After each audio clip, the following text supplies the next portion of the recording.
Fleet Commander Exarchan stared at the view screen, mandibles twitching in irritation. Another routine patrol through the Orion sector, another day of absolute nothingness stretching into the vacuum of space.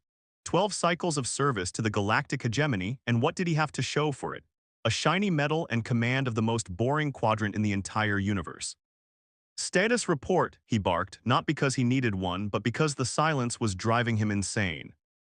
Lieutenant Pear straightened her antenna and cleared her throat. All systems nominal, Commander, nothing to report except, wait. Her compound eyes widened as she leaned toward her console. Sir, we're picking up an anomaly at coordinates 227 Mark 9. An anomaly? Exarchan's dorsal spines perked up with interest. Define anomaly, Lieutenant. It's nothing, sir, that's the anomaly. A perfect absence of anything, no radiation, no cosmic background, no quantum fluctuations, just nothing. Dust Saren buzzed his wings in amusement. So you're reporting nothing as something. Perhaps I should have physician Claw examine your brain functions, Lieutenant. The bridge crew chittered with laughter, but Pear remained focused on her readings. With respect, Commander, space is never truly empty. This is different. It's as if something is actively absorbing all energy in that region. That caught Exarchan's attention. He straightened his exoskeleton and moved closer to Pear's station. Tactical analysis. Security Officer Draz, a hulking Valyrian with skin like volcanic rock, grunted from his post. No known weapon signatures, no energy emissions whatsoever. If something's there, it's using technology we've never encountered. Or, Zarkin said, mandibles forming what passed for a smirk among his species. Lieutenant Pear's equipment is malfunctioning, and we're all getting excited about a sensor glitch. Draz shook his massive head. Negative, Commander, I've run 3 diagnostic sweeps. The sensors are functioning at optimal capacity.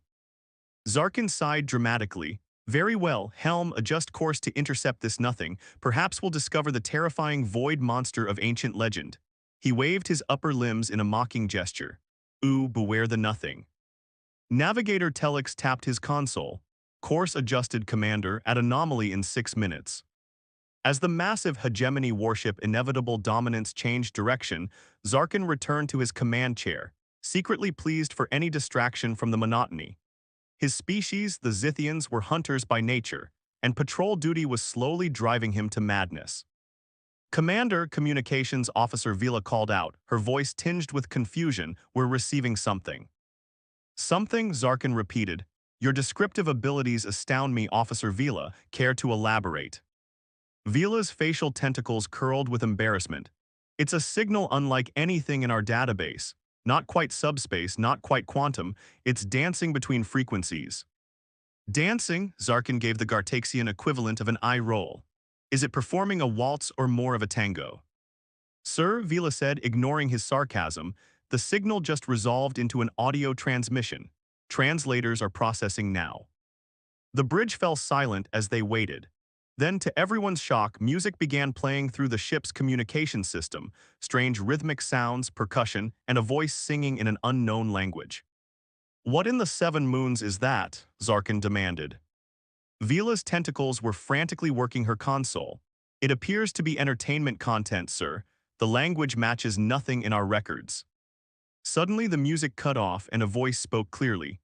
Hegemony vessel, this is Captain Jake Harper of the Earthship Audacity. Sorry about that, left the playlist on the open channel, my bad. The bridge crew exchanged confused glances as the translator rendered the alien words into standard hegemony speech. Zarkin leaned forward. Identify yourself and state your purpose in hegemony space. Just did that, big guy, the voice replied casually. Captain Jake Harper, Earthship Audacity. As for my purpose, just passing through doing a little exploring, you know how it is. Zarkin's mandibles clicked in agitation. Earth is not a recognized member of the galactic hegemony. You are in violation of interstellar law. Power down your systems and prepare to be boarded. A chuckle came through the speakers. Yeah, about that, not going to happen, but I'm happy to chat. We humans are friendly sorts usually. Sensor update, Pear announced. The anomaly is gone, and I'm now detecting a vessel at those coordinates, approximately 1/4 our size. Zarkin frowned. Impossible. Nothing could hide from our sensors and then suddenly appear. Well, the human voice said, sounding amused, not nothing anymore, right? I turned off our adaptive camouflage system. Thought it might be polite to say hello properly. Shields up, weapons online, Zarkin barked. Target that vessel. Whoa ho, Captain Harper protested. Let's not get hasty with the shooty-shooty. We're just travelers not looking for trouble. Visual, Zarkin ordered, ignoring the strange alien terminology. The view screen shifted to show a vessel unlike any Zarkin had ever seen. It was sleek and asymmetrical, with curved surfaces that seemed to absorb light rather than reflect it. No visible weapons, propulsion systems, or even external sensors. It simply hung in space like a piece of abstract art. That's not possible, Draz muttered. Our scans can't penetrate its hull. It's as if the scanning beams simply disappear. Targeting systems are unable to lock, another officer reported. The computer says there's nothing to target. Captain Harper's voice came through again. Look, I can sense this is getting tense. How about I explain a few things? We're explorers from Earth. We're new to this whole galactic community thing, but we're quick learners. Earth, Zarkin repeated, searching his memory. There is no record of such a world in our databases. Well, we've been keeping to ourselves, Harper replied. Big galaxy, you know, lots to see before making formal introductions. Zarkin's patience was wearing thin. You will power down and submit to boarding, or we will open fire. Silence for a moment then. Commander, was it? Let me explain something about humans. We don't respond well to threats, but we're excellent at making friends. How about instead of all this posturing, we share information? You tell me about the hegemony, I tell you about Earth. Everyone learned something new today. Sir, Pear interjected, I'm detecting unusual energy readings from the vessel. They're fluctuating in ways that defy our understanding of physics. Before Zarkin could respond, Captain Harper spoke again. Oh, that's just our quantum core adjusting. Nothing to worry about. Say, your ship looks pretty conventional fusion drive, maybe early antimatter containment. Cute. Zarkin bristled at the condescension. The inevitable dominance is a Titan-class warship, the most powerful vessel in this sector. I'm sure it is, Harper replied, not sounding impressed. For this sector anyway. Listen, I've transmitted some basic information about Earth and humans to your systems. Consider it a gesture of goodwill. Sir, Vila called out, alarmed. They've bypassed our firewall somehow. Data is flowing into our central computer. Purge it immediately, Zarkin ordered. Too late, Vila responded. It's already integrated. But sir, it appears to be exactly what they claimed, information about their homeworld and species.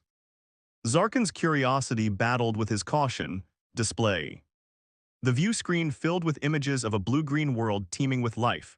Bipedal beings with varied coloration and no apparent natural defenses. Cities that sprawled across continents. Vehicles that traveled on land, sea, air, and space. Primitive, Zarkin scoffed, though privately he was impressed by the diversity. Historical records indicate their civilization is less than 10,000 years old, Pear reported, scanning through the data. They've only achieved spaceflight in the last few centuries. Impossible, Draz growled. No species advances that quickly. And yet, Captain Harper's voice cut in, here we are having a nice chat while your targeting systems try and fail to lock onto my ship. Evolution's funny that way. Zarkin felt a cold sensation in his thorax.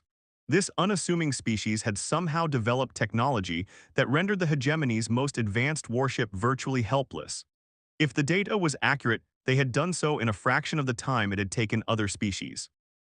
Commander, Telk said quietly, according to these records, humans evolved on a death world, high gravity, extreme weather patterns, diverse predators, and constant warfare among themselves.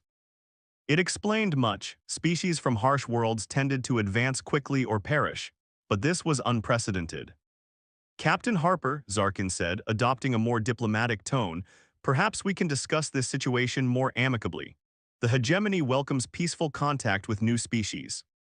A laugh came through the comm.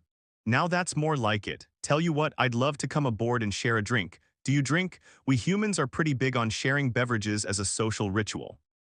Zarkin glanced at his officers who looked various degrees of shocked and concerned. That would be acceptable, but you will come unarmed.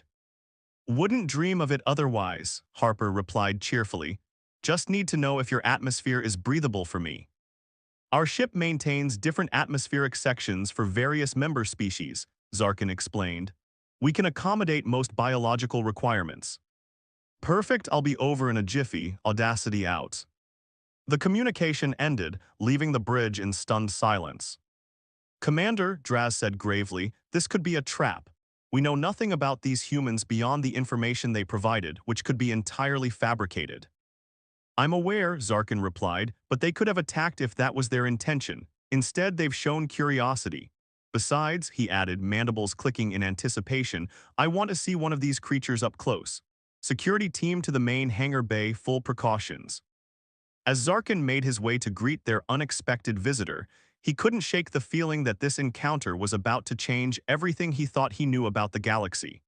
And for the first time in years of boring patrol duty, he felt truly alive. In the hangar bay, surrounded by armed guards, Zarkin watched as a small shuttle emerged from the human vessel and approached. Unlike the parent ship, this craft was visible to all sensors, seemingly ordinary except for its unusual design. The shuttle landed gracefully, and after a moment a hatch opened.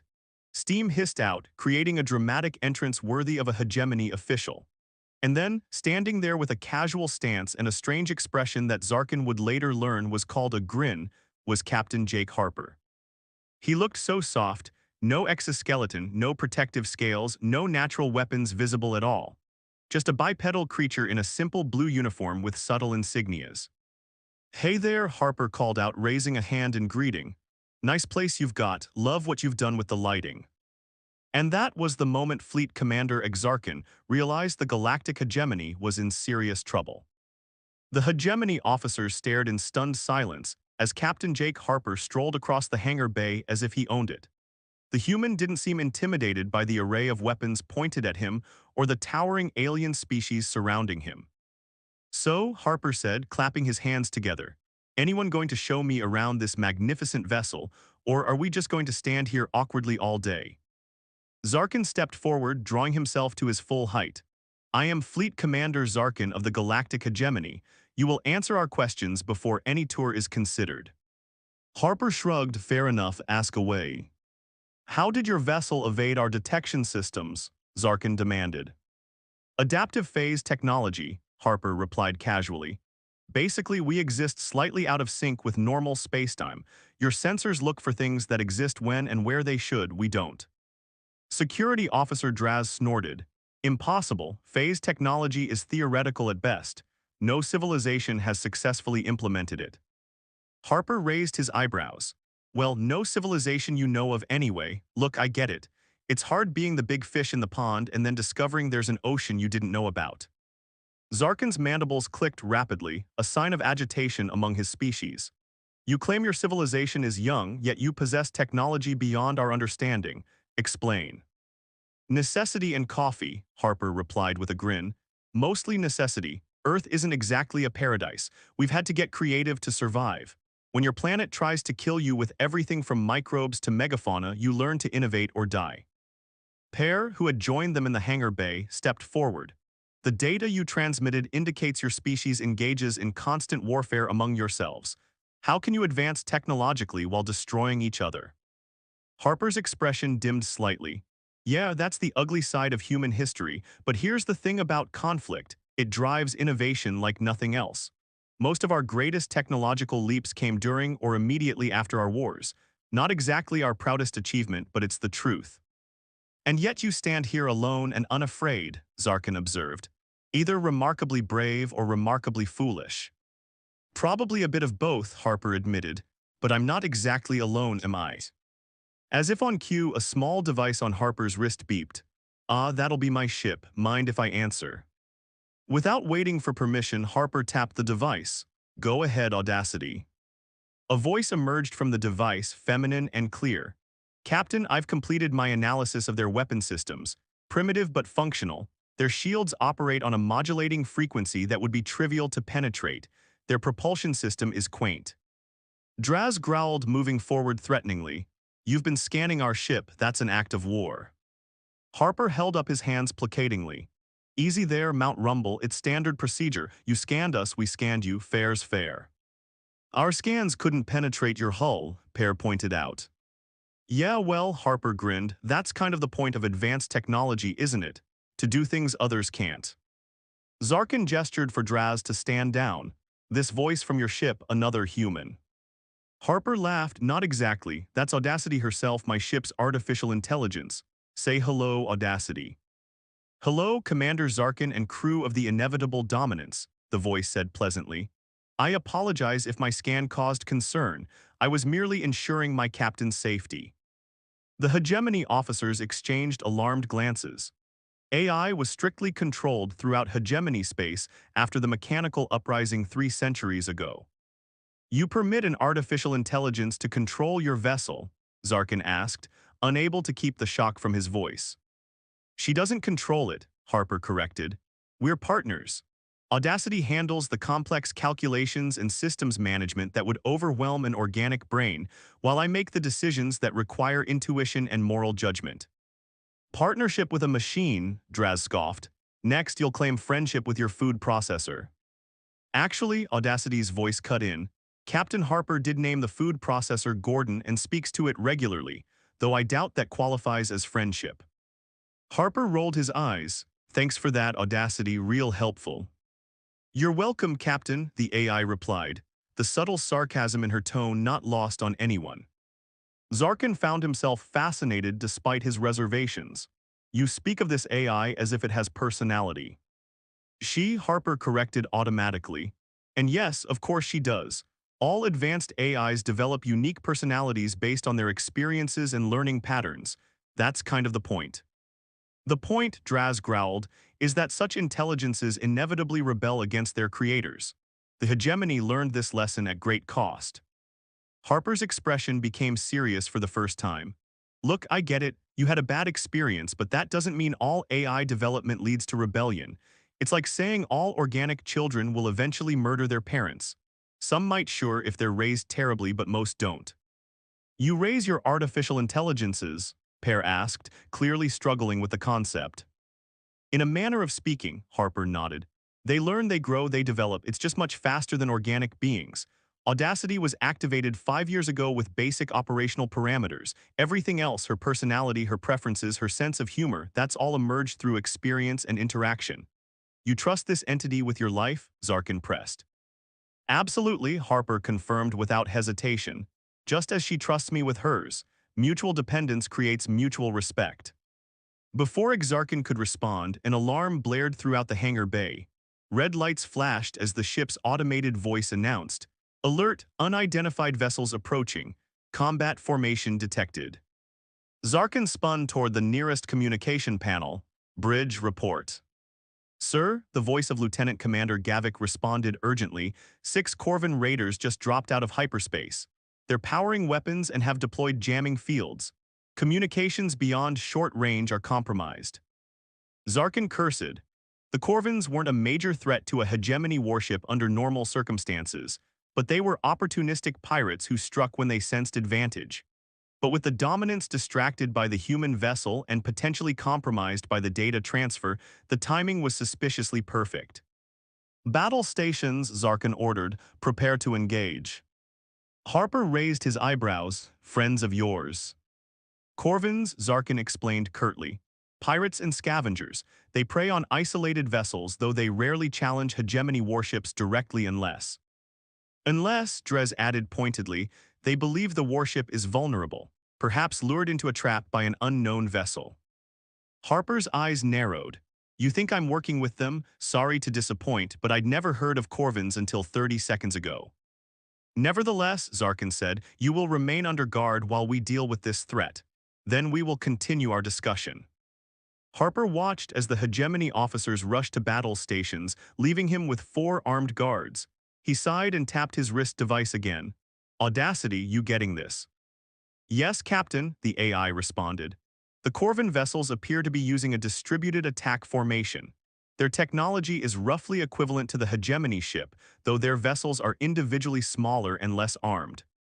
Assessment, Harper asked. The odds shift dramatically in the hegemony's favor. However, doing so would reveal capabilities we had not intended to demonstrate during this initial contact. Harper glanced at his guards, who were listening with increasing alarm. Well, we can't just sit here and watch them get shot up, can we? Besides, what better way to prove we're not with the pirates than by helping fight them off? A logical point, Captain, Audacity conceded, awaiting your command. Harper grinned at the guards. Guys, I think this standoff just became a team-up. Want to take me to the bridge? I think your commander might appreciate some help right about now. On the bridge, chaos reigned as the Corvin ships executed a perfect flanking maneuver, hitting the dominants with concentrated fire that shook the massive vessel. Shields at 70%, an officer called out. They're targeting our sensor arrays. Zarkin gripped his command chair. Return fire full spread pattern Delta. The Dominance's weapons blazed, catching one of the Corvin ships and shearing off its port wing.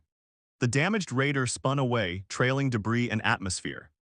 5 targets remaining, Draz reported from his tactical station. They're regrouping for another attack run. The turbolift doors opened, and to Zarkin's shock, Harper strode onto the bridge, followed by sheepish-looking guards. What is the meaning of this? Zarkin demanded. Harper casually leaned against a console.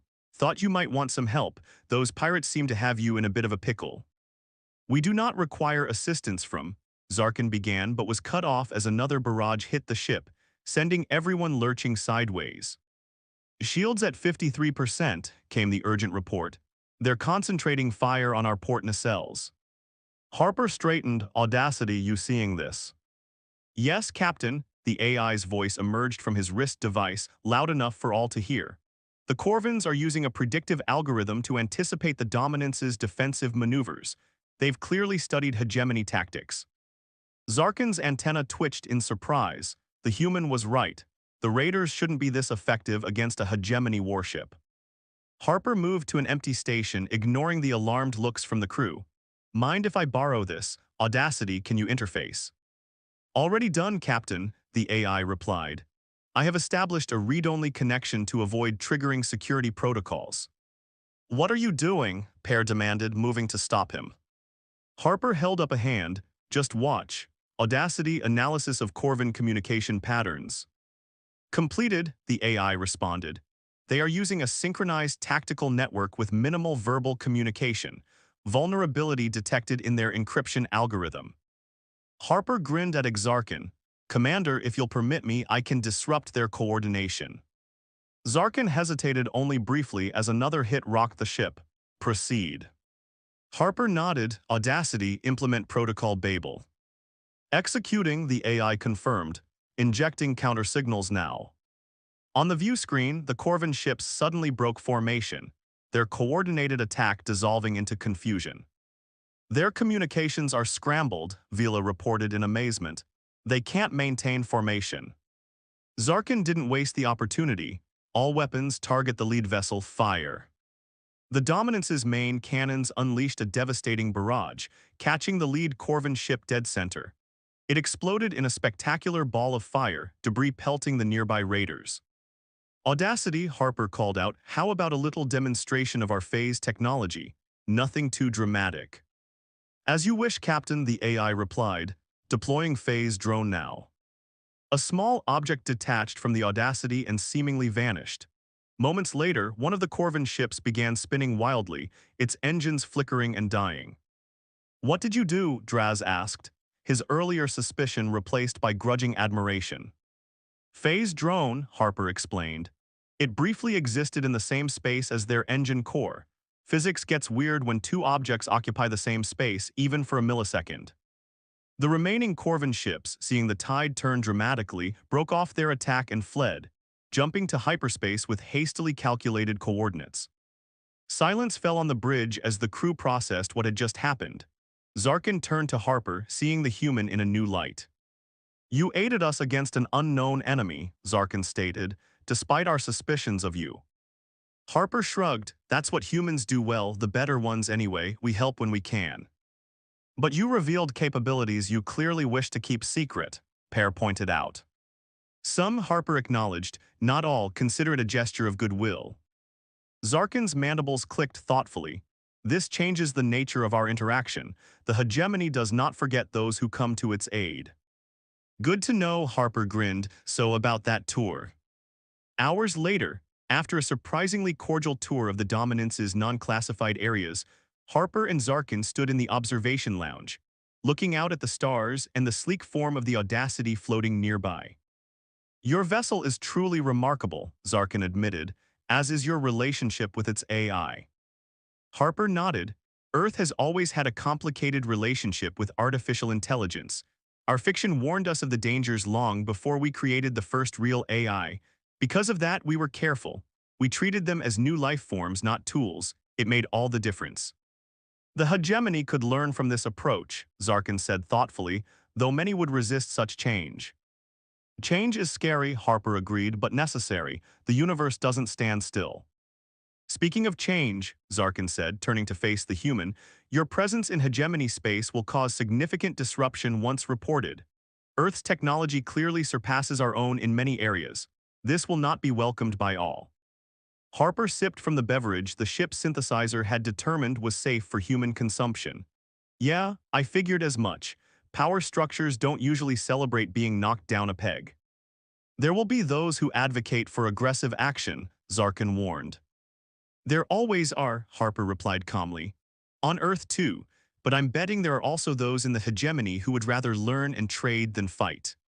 You seem unconcerned about potential conflict with the most powerful political entity in the known galaxy, Zarkin observed. Harper smiled mysteriously. Let's just say Earth isn't exactly alone out here. We've made some friends during our explorations, civilizations that operate beyond the hegemony's awareness just as we did until today. Zarkin's antenna stiffened in surprise. There are others. The galaxy's a big place, Commander, bigger than the hegemony realizes, and some of the most interesting parts aren't on any of your maps. Before Zarkin could press for details, Harper's wrist device chimed. Captain, Audacity's voice reported, I've detected a hegemony communication burst. A report about our encounter has been transmitted to Sector Command despite the communications blackout during the Corvin attack.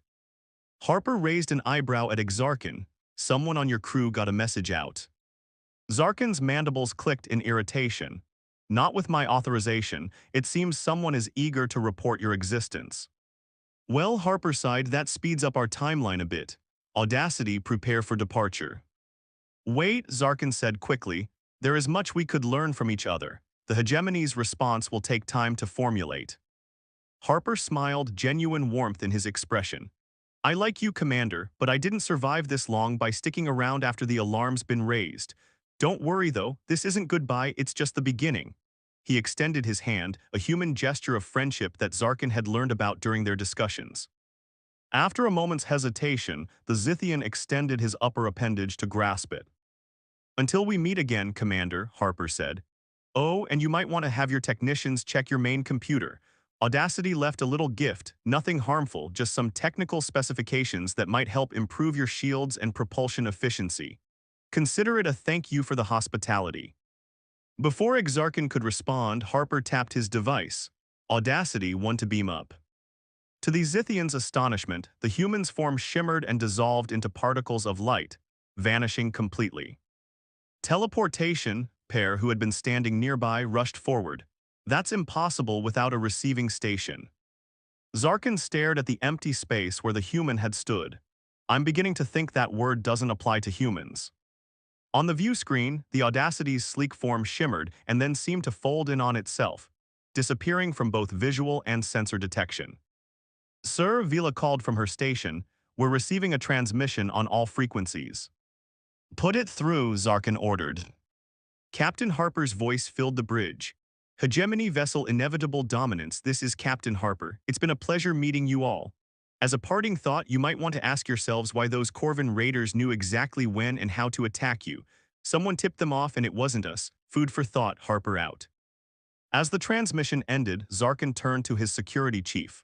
Draz, begin an investigation immediately. If there's a traitor on board, I want them found. Yes, Commander, Draz acknowledged. And what do we report to Sector Command about the humans? Zarkin gazed out at the stars where the Audacity had been.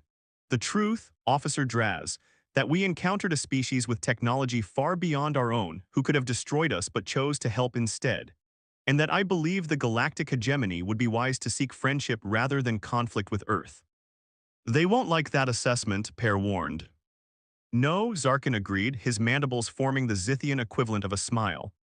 But then the universe doesn't care much for what we like or don't like. It simply is, and now it seems it contains humans. We'll all have to adjust. As the inevitable dominance resumed its patrol route, Exarchan found himself looking forward to the next encounter with Captain Jake Harper and his remarkable vessel. The galaxy had suddenly become a much more interesting place, and for a Zithian warrior who had been slowly dying of boredom on patrol duty, that was perhaps the greatest gift the humans could have given. Somewhere beyond the hegemony sensors, the Audacity slipped through the quantum foam of reality, its captain already composing his report on first contact. "Hey, Audacity," Harper called out, "what do you think of our new friends?" "The Zithian commander shows promise," the AI replied thoughtfully. "His mind is more open than most, the others less so." "Well, change takes time," Harper said, settling into his command chair. "Set course for Outpost Sigma. Earth will want to know that the hegemony is finally on our radar." "Course set, Captain," Audacity confirmed.